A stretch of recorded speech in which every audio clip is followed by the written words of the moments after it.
नाज़रीन, वही हुआ है जिसका डर था। बिलाखिर पाकिस्तान को मशरिक़ वुस्ता की जंग में कूदना पड़ गया है। मोहम्मद बिन सलमान ने यमन के साथ ऐलान जंग कर दिया है, जिसके बाद पाकिस्तानी फौज भी मैदान में आ गई है। इसकी तमाम तर तफसीलात भी आपके साथ हमने शेयर करनी है। और दूसरी तरफ जो अमरीकी फौज है उसका असलहा मुकम्मल तौर पे तबाह हो गया है। मशरिक़ वुस्ता के अंदर अमरीका की हालत बहुत पतली हो चुकी है। इस वक्त क्या अपडेट्स हैं, ये सारी तफसीलात हमने आपके साथ आज के व्लॉग में शेयर करनी है। वीडियो की तफसील में जाने से पहले अगर आपने हमारे इस चैनल को सब्सक्राइब नहीं किया हुआ तो आपसे गुजारिश है, काइंडली इसको सब्सक्राइब कर लें और बेल आइकन को ज़रूर दबा दें ताकि हमारी आने वाली वीडियोस सबसे पहले आप तक पहुंच सकें। नाज़रीन, हम आपके शुक्रगुजार हैं जो आप हमारे व्लॉग्स को देखने के लिए वक्त निकालते हैं और कमेंट सेक्शन में अपनी मोहब्बतों का इजहार भी करते हैं। नाज़रीन, इस वक्त मशरिक़ वुस्ता की जंग में सूरत हाल बड़ी तेज़ी से तब्दील होते हुए खौफनाक शक्ल इख्तियार कर रही है। अमरीका और ईरान के दरमियान जारी जंग की सूरत हाल तो हम आपके साथ शेयर करते रहते हैं, लेकिन इस पूरे सिनारियो के अंदर जो सबसे अहम चीज़ है वो है पाकिस्तान की मशरिक़ वुस्ता के अंदर एंट्री। कल मैंने आपको बताया था कि इस वक्त खबरें ये आ रही हैं कि पाकिस्तान का जो सूबा बलूचिस्तान है उसको मार्क किया गया है पाकिस्तान के एक ऐसे दुश्मन की तरफ से, एक एनिमी स्टेट के तौर पे, और कहा जाए हमलों के लिए उसको मार किया गया है। लेकिन याद रखें, मैंने आपको बताया था कि पाकिस्तान जो है वो तरन वाला नहीं है कि कोई भी पाकिस्तान के ऊपर अटैक करेगा और पाकिस्तान खामोश बैठेगा। पाकिस्तान ने इसकी पहले से तैयारियां की हुई हैं और पाकिस्तान जो सऊदी अरब के अंदर डेरे लगा के बैठा है वो ऐसे नहीं बैठा हुआ। पाकिस्तान को तमाम तर चीज़ों की पहले से खबर है और पता है कि कौन कौन कहाँ पे किस तरह की सोच रखता है और उसको किस तरह से शट अप कॉल देनी है। अब जो हमारे पास इत्तलात आ रही हैं वो ये है कि यमन और सऊदी अरब के दरमियान इस वक्त जो मामलात ख़राब हुए हैं, उसके बाद अब मोहम्मद बिन सलमान जो है उन्होंने ताकत के इस्तेमाल का ऐलान किया है। नाज़रीन, इसमें कोई शक नहीं है कि सऊदी अरब ने अपने 8 इत्तहादी मुल्कों के साथ यमन के ऊपर बहुत खौफनाक हमले हुए हैं। 8 साल तक मुसलसल अटैक होते रहे और अब सूरत हाल पिछले 12 साल से यमन की नाकाबंदी जारी है।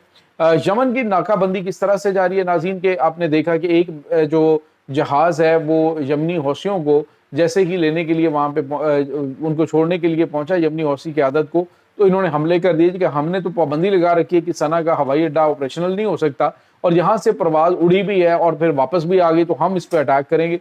तो सऊदी अरब जो है उसको अपनी नाकाबंदी के हवाले से अगर जनरली देखा जाए तो जो यमन है उसकी, यमन की खास तौर पे वो इलाका जहाँ पे यमनी हौसियों की हुकूमत है, यमन का जो सना जो उनका दारुल हुकूमत है और सना का हवाई अड्डा पिछले 10 साल से मुकम्मल तौर पे बंद है और अब जो है वो पिछले 12 साल से उन्होंने उसकी नाकाबंदी कर रखी है और आज जो है वो उन्होंने बाबुल मंदूब के हवाले से बड़ा ऐलान किया है और यमन ने कहा जी कि हम सऊदी अरब की नाकाबंदी कर रहे हैं और अगर नाज़रीन ये नाकाबंदी कामयाब रहती है तो दुनिया के अंदर बड़ा खौफनाक बहरान पैदा हो जाएगा। याद रहे कि बहरा अहमर के रास्ते ही पाकिस्तान को भी सऊदी अरब से आने वाला जो तेल है और वो पहुंचता है, तो पाकिस्तान के अंदर भी तेल की कीमतें आसमान पे जाएंगी, बड़े खौफनाक हालात पैदा हो जाएंगे।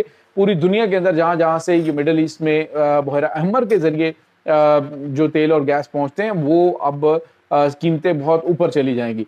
दूसरी तरफ नाज़रीन, आपको ये बताते चलें कि जो तुर्क इसकी सऊदी इत्तहादी फौज के तर्जुमान है जनरल तुर्की अल मालकी, उनकी जानिब से कहा गया है जी कि हम जो मुहासरा है इसको आलमी कवानीन की जो है वो अकॉर्डिंग चलते हुए तोड़ेंगे और ताकत का इस्तेमाल करेंगे अगर यमन ने हमारे रास्ते को रोकने की कोशिश की तो।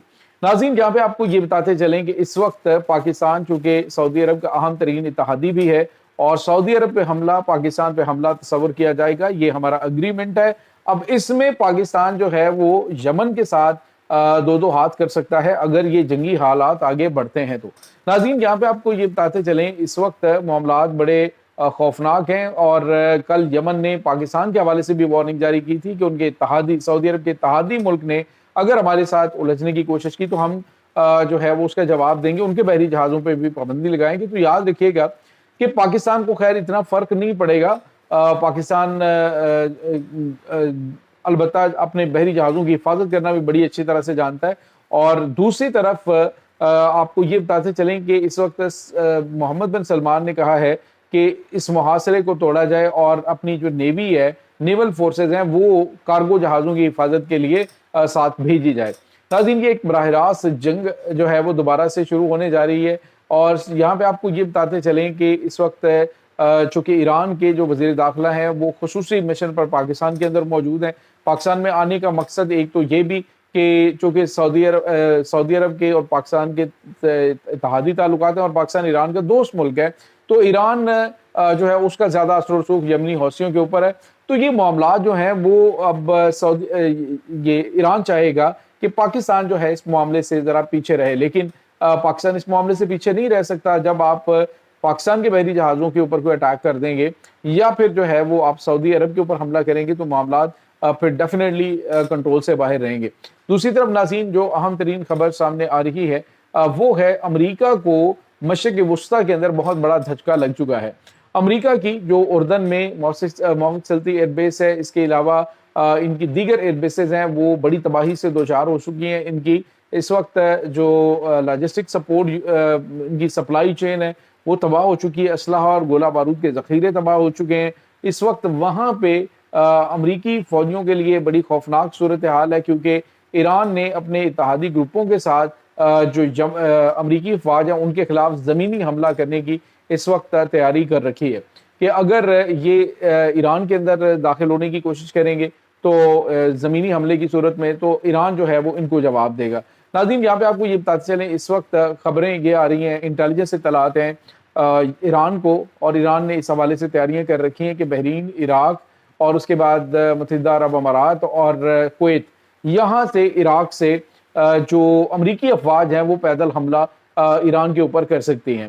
لیکن ناظرین، یہ ایک ایسا شکنجہ ہوگا کہ امریکہ یہاں پہ آ تو جائے گا لیکن نکلنا بڑا مشکل ہو جائے گا۔ بڑی خوفناک صورتحال امریکن فورسز کے لیے پیدا ہو سکتی ہے، اور ایران کے جو اسپوکس پرسن ہیں ایرانی وزارت خارجہ کے، انہوں نے کل کہا تھا کہ ہم انتظار کر رہے ہیں، اور خطے کے بہت سے ممالک کے اندر لوگ انتظار کر رہے ہیں کہ امریکہ یہ غلطی کرے اور ایران کے اندر اپنی فوج جو ہے وہ داخل کرے، پھر دیکھیں کہ کیا ہوتا ہے۔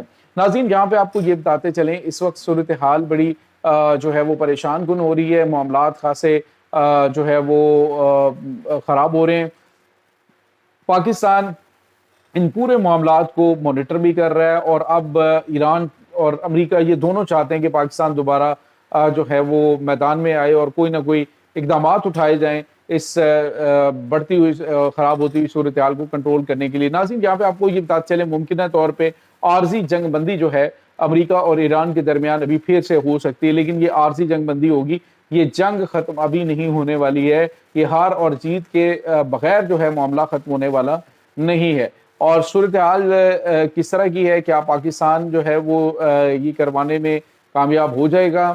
تو ناظرین، دونوں ممالک جب چاہ رہے ہیں کہ بات چیت کروائی جائے تو پھر میرے خیال میں پاکستان کو اس میں کامیابی ملے گی۔ تو یہ ناظرین اس وقت تازہ ترین اپڈیٹس ہیں اس تمام صورتحال کے بارے میں۔ آپ کا کیا کہنا ہے؟ کمنٹ سیکشن میں اپنے خیالات کا اظہار ضرور کیجیے گا۔ انشاءاللہ بہت جلد ملتے ہیں ایک نئی ویڈیو میں، تب تک کے لیے اپنا بہت سارا خیال رکھیے گا۔ اللہ حافظ۔